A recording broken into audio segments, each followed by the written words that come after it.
నమస్తే, welcome to Telugu రాజ్యం. నేను మీరామ్. ఎన్సీఎల్టీ ఆఖరి తీర్పు గురించి మనతో మాట్లాడడానికి ప్రముఖ పొలిటికల్ అనలిస్ట్ కేఎస్ ప్రసాద్ గారు ఉన్నారు. ఆయనతో మాట్లాడదాం. సార్ నమస్తే. నమస్తే అండి. సో ఎన్సీఎల్టీ అయితే ప్రధానంగా జగన్మోహన్ రెడ్డి గారి మద్దతుగా అయితే ప్రకటించింది తీర్పు అనేది. సో ఓవరాల్గా ఈ అంశంలో షర్మిల ఫస్ట్ నుంచి ఆవిడ ఫైట్ చేస్తున్న దానికి చొక్కైతే ఎదురైంది. సో ఇందులో షర్మిల సాధించింది ఏమంటారు? అసలు బుద్ధి జ్ఞానం ఉన్నది ఎవరికైనా ఏడిస్తే ఏదో తపేల ఛానల్ 4 సపోర్ట్ చేస్తున్నాను అనుకుని ఏది పడితే తల్లి చెల్లి అన్యాయం అన్న దగ్గర కుటుంబం కోసం నిట్టనిలువున నిలబడిన మనిషి అంటే జగన్మోహన్ రెడ్డి. ఎందుకంటే సరస్వతి ప్రాజెక్ట్ సంబంధించిన ఆస్తులు జప్తు కన్నా ముందు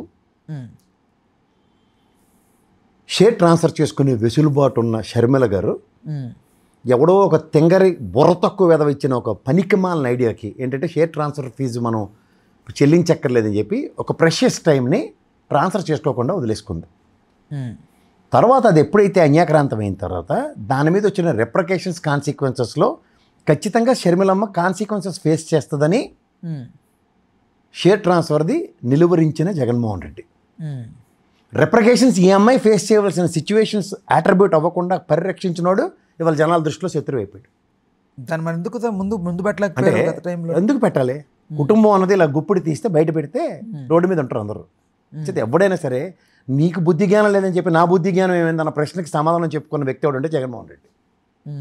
నీకు ఎలాగో బుద్ధి లేదు, ఎంటైర్ కుటుంబం చెప్తున్నా బుద్ధి జ్ఞానం వదిలేసి ఇంగిత జ్ఞానం వదిలేసి కళ్ళు తాగిన కోతిలో గెంతుతుంటే యువతల అలా కుదరదని చెప్పి తనను తాను నిలువరించుకుని చూడు శంకరంలో పోస్తేనే కానీ తీర్థం అవుదని నిన్న ఎన్సీఎల్టీ తీర్పులోనే చెల్లు అనిపించారు చెంప. అందుకే చెప్తారు కదా, సామెత ఒకటి ఉంటుంది, అమ్మ పెట్టి 4 పెడితేనే కానీ గుర్రం సవారీ ఎక్కదని. అదే జరిగింది. ఇప్పుడు first of all Saraswati projects విషయంలో ఇంత సస్తున్నారు. ఈ గవర్నమెంట్ వచ్చిన దగ్గర నుంచి అదే పనిలో ఉన్నారు. గౌరవ ఎంఆర్ఓ గారు అక్కడికి వెళ్ళి ఇందులో ఒక ఎకరం ల్యాండ్ కూడా అన్యాక్రాంతంగా కొన్నది కాదు, కానీ డ్యామేజ్ ఎంత చేశారు? గ్యాప్ కొందా పవన్ కళ్యాణ్ గారు వీళ్ళందరూ అడావిడ అంతాను. లాస్ట్కి ఏమైంది? కొండంతవి ఎలక పట్టుకున్నారు. దాని కంటిన్యూషన్ ఈ అమ్మాయికి తీసుకొచ్చారు. ఓవరాల్గా ఏమైంది దాని పర్యవసానం? ఎన్సీఎల్టీ తీర్పులో ఏవైతే ఇప్పుడు షేర్ ట్రాన్స్ఫర్ అనేవి ఒక స్టిపులేటివ్ టైం ఉంటుంది, అప్పటికైతే సరస్వతి ప్రాజెక్ట్స్ అటాచ్మెంట్కి వెళ్ళలేదు ఏడీ దీంట్లో అన్న దగ్గర ఆ టెన్యూవర్ని మిస్యూటిలైజ్ చేసుకున్న షర్మిలమ్మ తర్వాత ఇక్కడ పేకమే కత్తి వచ్చినప్పుడు నేను ఇప్పుడు చేసుకుంటాను అన్నప్పుడు అక్కడ సిచ్యువేషన్ వేరే విధంగా డిమాండ్ అయి ఉన్నప్పుడు ఏం చేస్తాడు? పెద్ద అన్నయ్యగా పరిరక్షించిన దానికి నెగిటివిటీ, ఆస్తులు ఇవ్వట్లేదు, తల్లికి చెల్లికి అన్యాయం చేశాడు. ఇప్పుడు ఏం చేస్తాడో చూడండి, 2 రోజుల తర్వాత ఇష్టం వచ్చినట్టు బదిలీ చేసుకోవడానికి కుదరదని వచ్చిన ఎన్సీఎల్టీ తీర్పులో బోర్డ్ ఆఫ్ డైరెక్టర్స్లో తీర్మానం ప్రకారం ఎలా ట్రాన్స్ఫర్ చేస్తారో చూడండి. వెయిట్ చేయండి. ఓపిక లేకుండా నాకు లేడీకి లేచిందే ప్రయాణం అనుకుంటే కుదరదు.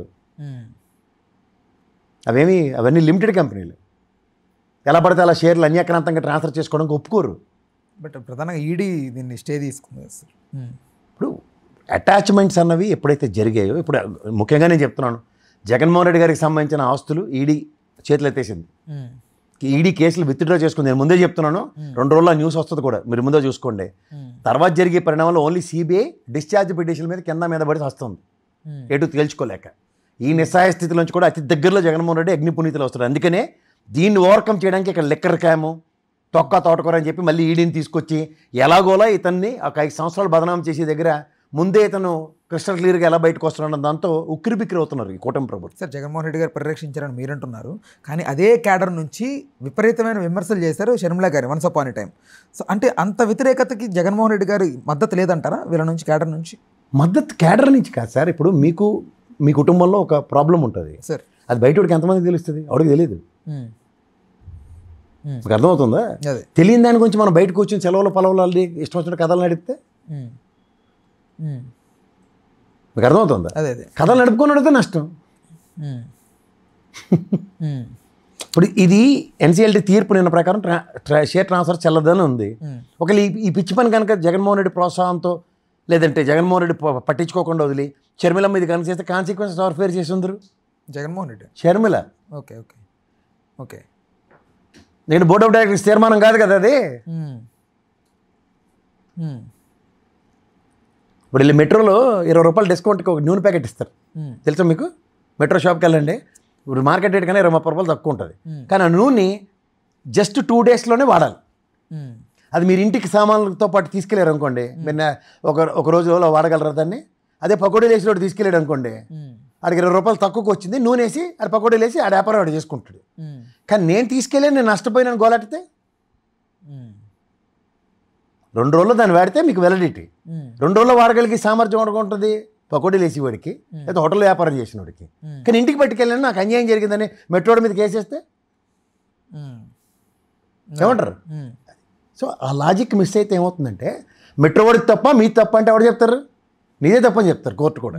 ఎందుకు 2 డేస్లో నువ్వు ఇంటి వస్తువుల కోసం వాడే దాంట్లో కుదరదు. లేదంటే ఇంట్లో పెళ్ళి ఏదో ఉంది తీసుకెళ్ళి 2 రోజుల్లో వాడేసావు అనుకో, అది వేరే సంగతి. కానీ ఇంటెన్షనల్గా నేను నెలంతా వాడతాను, ఎక్స్పైరీ ప్రోడక్ట్ వల్ల నా ఆరోగ్యం పాడిందని హెల్త్ డిపార్ట్మెంట్కిను కోర్టుకి వెళ్ళావు అనుకో, నష్టపోయేది ఎవరు? అంటే 2 రోజుల్లో వాడవలసిన ప్రోడక్ట్ని నెలలు వాడడానికి తీసుకొచ్చిన షర్మిలది రైటా లేదా మెట్రో వాడిది రైటా? అంటే మెట్రో అంటే జగన్మోహన్ రెడ్డిది రైటా? బట్ ఇక ఇందులో ప్రధానంగా జగన్మోహన్ రెడ్డి గారు అమ్మగారు అనేటువంటి విజయమ్మ కూడా షర్మిల గారికి మద్దతు తెలపడం వెనుక అంటే ఏంటి తాత్పర్యం?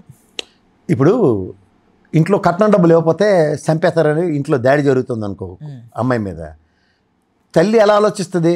ఏడు చేస్తారో నాకు తెలియదు, ముందు ఆ అమ్మాయికి డబ్బులు ఇచ్చి పంపించండి అన్న కాన్సెప్ట్లో తప్ప వాళ్ళ ఆడవాళ్ళకి చాలా తక్కువ ఉంటుంది. అందులో చదువుకున్న వాళ్ళకి ఈ సడన్గా భర్త మరణానంతరం రాజకీయాల్లోకి వచ్చినప్పుడు దేని మీద అవగాహన ఉండదు. ఎంతసేపు కుటుంబాన్ని తీర్చిదిద్దుకోవాలి. పైపెచ్చు షర్మిలమ్మని చిన్నప్పటి నుంచి పెంచి పెద్ద చేసిన విజయమ్మ గారికి మా సెట్ బాగా తెలిసి ఈవిడ ఎంత మొండో జగమొండో ఎలా ప్రాణాలు తినేస్తుందో అని. డెఫినెట్గా నేను పట్టిన కుందేలకి 3 కాళ్ళు అనుకునే మనస్తత్వం షర్మిలమ్మది. సో అలాంటప్పుడు ఏడు చేస్తుంది? లేని పని తలకైనా ఏదైనా పిచ్చి పనులు చేసుకుంటే ఎందుకు వచ్చిన బాధనే తనే సపోర్ట్ చేసుకుని కూర్చోవాలి. నా ఎన్నో భయనో తర్వాత బతిమాలుకున్నానో అబ్బాయికి చెప్పుకోవచ్చు, వింటాడు కాబట్టి. ఈ అమ్మాయి విందు ఏడు చేస్తుంది అమ్మాయి ఆవిడ. అదే రాజశేఖర రెడ్డి గారు ఉంటే వాళ్ళు మాట్లాడి చెప్పు ఇటు చెప్పు ఏదో కాపాడుకునేది. ఇప్పుడు ఆయన లేరు, పెద్ద ఆయన ఏడు చేస్తారు. అంటే సార్ ఇప్పుడు ఓకే షర్మిల గారు మీరు చూసి తల్లి అనే కోణంలో చూడండి సార్. మీకు ఇంట్లో కూడా మీ అమ్మగారు ఉంటారు, నాకు అమ్మగారు ఉంటారు. వాళ్ళ మూర్ఖత్వాలు ఎలా ఉంటాయి మనకు తెలియవా? తల్లి ఈ సినిమా పాటలు పెట్టి ఆ విధంగా చూడడం కాదు నేను చెప్తున్నాను. 90% ఇంట్లో ఉమ్మడి కుటుంబాల్లో కానీ లేదా ఫ్యామిలీలో చిన్న చిన్న డిస్టర్బెన్స్ ఉన్న దగ్గర ఎవరైనా నేను ఛాలెంజ్ చేసి చెప్తున్నాను, అమ్మ ఆడపిల్లల పట్ల ప్రవర్తించే విధానమే టోటల్గా భిన్నంగా ఉంటుంది. ఉదాహరణకి పెళ్లి చేసుకునే విషయంలో ఒక అమ్మాయి ఏదైనా నన్ను నేను సెటిల్ అవుతాను 4 రోజులు ప్రూవ్ చేసుకుంటాను అన్న దగ్గర తల్లి మనస్తత్వం ఎలా ఉంటుందో చాలామంది ప్రాక్టికల్గా ఆలోచించి చెప్పండి. రిజిడ్నెస్ని ఎట్లాగైనా సరే తన అప్పటిదాకా లేని వీటో పవర్ని ప్రదర్శించడానికే ప్రయత్నిస్తారు తల్లులు. అదే సిచ్యువేషన్ విజయమ్మకి. అంటే కొడుకు ఇబ్బంది పడతాడన్నా కూడా కూతురు వైపు నిలబడ్డా, కొడుకు మొగుడు ఇబ్బంది పడతారన్నది ఇన్వర్టెడ్ కామాలో పెట్టుకుని ఉంటారు, హెడ్డింగ్ లేదు. వాళ్ళు బాధపడినా పర్లే, ఆడపిల్ల మాత్రం బాధపడకూడదు. ఇలా 90% ఉంటారు తల్లులు. నేనంటూ తల్లి మనస్తత్వం గురించి చెప్తాను. ఎంత పెద్ద కుటుంబం నుంచి అయినా కూడా, ఏ కుటుంబమేనండి, ఎవరు ఎక్స్క్యూజ్ కాదు దీంట్లో. ఇప్పుడు అంబానీ ఉన్నాడు, ఆ చిన్నోడు మొత్తం పుట్టి లేపుకొని కూర్చున్నాడు, ఇంట్లో కోకిలమ్మ ప్రాణాలు తినేస్తూ ఉంటుంది మూస పెద్దోడికి, మొమ్మటం లేదు దాంట్లో. ఏదో చేయడికి ఏదో చేయని తప్ప సచ్చెళ్ళే బతికెళ్ళే అని ఊరుకోదు. వాళ్ళ తల్లి మెంటాలిటీ ఎక్కడ తక్కువ ఉందో అక్కడ దాన్ని ఎక్కువ చేయడానికే ప్రయత్నిస్తుంది. అది ఎక్కడ అట్ ద కాస్ట్ ఆఫ్ ఎక్కువ ఉన్నవాడిని. ఎక్కువలో ఎవరుంటారు? మొదట్లో భర్త ఉంటాడు, తర్వాత పెద్ద కొడుకో లేకపోతే కొడుకులో సెటిల్ అయిన వాళ్ళని పట్టుకుంటారు వాళ్ళు. ఇది వాస్తవం. ఇది వసుదైక కుటుంబంలో ఎక్కడైనా సరే, ముఖ్యంగా భారతంలో తల్లి మనస్తత్వం ఏంటంటే సమపాలలో పిల్లలందరూ బాగుండాలన్న దగ్గర హెచ్చుతగ్గుల విషయంలో కాంప్రమైజ్ కారాళ్ళు. ప్రధానంగా టీడీపీ ఉండి ఎవరండి నీకు బుద్ధి జ్ఞానం అంటే వాళ్ళు ఎవరు? వాళ్ళు నీకంటూ బుద్ధి జ్ఞానం ఎడితే వాళ్ళు ఎవరో వచ్చి ఎవడో ఇన్ఫ్లుయెన్స్ చేయగలడు. అంటే ఓన్లీ ఈ ఐడియాలజీ అంతా కూడా షర్మిలదేనా సార్? నాకు వాళ్ళ కుటుంబం గురించి తెలియదు. ఇన్ జనరల్ అక్కడ జరిగిన పరిణామాలు, ఎన్సిఎల్టీలో జరిగిన కోర్టు తీర్పు ఒకటి, నెంబర్ 2 ఆవిడ కోర్టును ఆశ్రయించిన ఉదంతం, తదంతర పరిణామాల్లో జరిగిన ఒక షేర్ ట్రాన్స్ఫర్, ఇట్లన్నిటి మీద ఉన్న ప్రాథమిక అవగాహనతో మాడాను. కుటుంబ పరంగా అంటారు మీరు ఇవాళ షర్మిలమ్మ గారు లేకపోతే విజయమ్మ గారు అన్న మాటలకి ఏ కుటుంబంలోనే జనరలైజ్ చేసి చెప్తున్నా. అదే ఇందులో ఏం రాకెట్ సైన్స్ ఏం లేదు. అందరి కుటుంబాల్ని తన దాకా వస్తే బయట ప్రవచనాలు చెప్పుకుని తిరుగుతూ ఉంటాం. అది కాదు కదా, నా కుటుంబంలోనే ఇలాంటి వంటూర్స్ వండుకుండా ఏమి ఉండవు. I have to face my sister and my mother also in my house. అక్కడ ఒక విషయంలో ఒక డిఫరెన్స్ ఆఫ్ ఒపీనియన్ ఎలా ఉంటుంది, డబ్బులు వాళ్ళకి ఇవ్వాల్సిన దగ్గర ఎలా మాట్లాడతారు, డబ్బులు తీసుకునే దగ్గర ఎలా మాట్లాడతారు, ఇలాంటివన్నీ అందరి కుటుంబంలోనే ఉంటాయి. ఎవరికే అతీతం కాదు. మనం అతీతమా? ఇప్పుడు బైరెడ్డి శబరే ఉంది, ఇప్పుడు ఎవరు షర్మిలమ్మ గారు ఇంటి పేరేంటి? ఇంకా వైఎస్ఆర్ఏ మాడితే ఏడు చేస్తారు. శబరం అయితే ఇంకా ఘోరంగా బైరెడ్డి అంటే నేనే అంటుంది, పెళ్ళి అయిపోయింది ఈసారి గెలిచిన అంటే బైరెడ్డి ఫ్యామిలీ నేనే అంటే ఏం చెప్పాలి? అలాంటి వాళ్ళకి ఏమన్నా మీరు విప్లవీకరించి చెప్పగలరా? ఇంకా సెట్టు పేరు పెట్టి చెప్పుకుని కాయలు అమ్ముకుందాం అని బ్యాచ్ ఉంటే మనం ఏడు చేస్తాం దానికి. నీకు ఒరిజినల్గా నీ ఎబిలిటీ క్యాపబిలిటీ. ప్రజాక్షేత్రంలో బైరెడ్డి శబరి గారు గెలిచారు, కాదంటలేము, no contradiction. Byreddy and along with his family. ఇప్పుడు మన ఎర్రనాయుడు గారి అమ్మాయి ఉంది భవాని, లాస్ట్ టైం గెలిచింది మా బంగారు తల్లి. గెలిచినప్పుడు ఆ ఇంటి పేరు ఏంటి అమ్మాయిది? ఎర్రనాయుడు గారి ఇంటి పేరుతో గెలిచింది అమ్మాయి. ఇది ప్రజాస్వామ్యం అండి, ఎర్రనాయుడు గారు లెగసీ అంటారు అంతే. బాగున్నమ్మ ఎర్రనాయుడు గారు పాప అని చెప్తారు. అలాగే బైరెడ్డి గారి కుటుంబం నుంచి వచ్చిన ఆడపిల్ల అని చెప్తారు. దీన్ని పట్టుకుని మనం ఏది పడితే దాన్ని ఆపాదించి మాడితే అట్లా. ఇంకా నేను వైఎస్ రాజశేఖర రెడ్డి గారి అమ్మాయిని ఇంకా వైఎస్ రెడ్డి గారిని చెప్పను, ఏం పర్లే. కానీ ప్రూవెన్ ట్రాక్స్ కదా ఇక్కడ. రాజశేఖర రెడ్డి గారి పేరు చెప్పుకో, కాంగ్రెస్ లెవెల్ అధ్యక్షురాలు అయ్యో, గెలిచి మాట్లాడు. రాజశేఖర గారి ఇది రాహుల్ గాంధీ గారిని ప్రధానమంత్రిని చేస్తాను, లేకపోతే ఆంధ్రప్రదేశ్లో రాజన్న ప్రభుత్వాన్ని స్థాపిస్తానని చెప్పి అలా కంటిన్యూ పార్టీ పెట్టో కాంగ్రెస్ పరంగాను. అంతేకాని Jaganmohan Reddy is a proven track. Independent party పెట్టుకున్నాడు, ఇండిపెండెంట్గా గెలిచాడు, అధికారం ఉంది, ఈసారి అధికారం పోయింది, అంతే. అదే ఆయన ప్రూవెన్ ట్రాక్. అంతేకాని కాంగ్రెస్ మా నాన్న ఆయన ఏం చెప్పుకోవట్లేదు కదా. సొంత ఫ్యామిలీ నుంచి ఇంత వ్యతిరేకత ఎందుకు సార్ జగన్మోహన్ రెడ్డి గారికి? ఆయన అడగండి సార్, నన్ను అడిగితే నేడు చేస్తాను. మోస్ట్ ఆఫ్ ఎందుకు ఎవరికైనా డబ్బులు దగ్గర సాగు ఉంటుంది. వాడు 10 రూపాయలు సంపాదించి బాబు మీరు 4 రూపాయలు సంపాదించుకోండి, ఇంట్లో మీ కుటుంబం ఎలాగ ఎడుతారు? అయ్యా బాబోయ్ అని ఏడవకుండా ఎవడన్నా ఉంటే నాతో మాడండి. ఈరోజు కుటుంబాలు, ఉమ్మడి కుటుంబాలు ఆలోచిస్తే ఎదుటోడు ఎవడన్నా కుటుంబంలో బాగుపడితే ఏడవకుండా ఉన్నాడు ఎవడో 190 పై కుటుంబాలు ఎడుతుంటాయి. అలాంటి కుటుంబాల మధ్యలో ఉండే రాజశేఖర రెడ్డి గారి కుటుంబం ఏమైనా అతీతమా, లేదా చంద్రబాబు గారి కుటుంబం ఏమైనా అతీతమా? ఎవరు అతీతులు కాదు దీంట్లో. జగన్మోహన్ రెడ్డి గారికి మోస్ట్ ఆఫ్ ది డ్యామేజ్ జరిగింది సొంత ఇంటి నుంచి. ఒకటి సునీతమ్మ గారు వాళ్ళు కొంచెం వివేకానంద రెడ్డి గారికి సంబంధించి దానికి నెగిటివ్ ప్రచారం చేశారు. మళ్ళీ షర్మిల గారు ఆస్తి వివాదాలు మమ్మల్ని దూరం పెట్టాడు, పక్కన పెట్టాడు, సొంతాన్నే మోసం. సునీతమ్మ వల్ల ఏం ఉపయోగం? నెక్స్ట్ 151 సీట్లతో గెలిచాడు కదా. ఇవన్నీ రాజకీయాలు వేరు, కుటుంబం వేరు. గీత గీసి అవతల రామారావు గారు ఉన్నారు, రాజకీయాలకు వచ్చినప్పుడు వీళ్ళు గీత గీసి అవతల కుటుంబాన్ని పెట్టాడు, అవతల రాజకీయాలు చేశాడు. ఆయన ఏమైంది?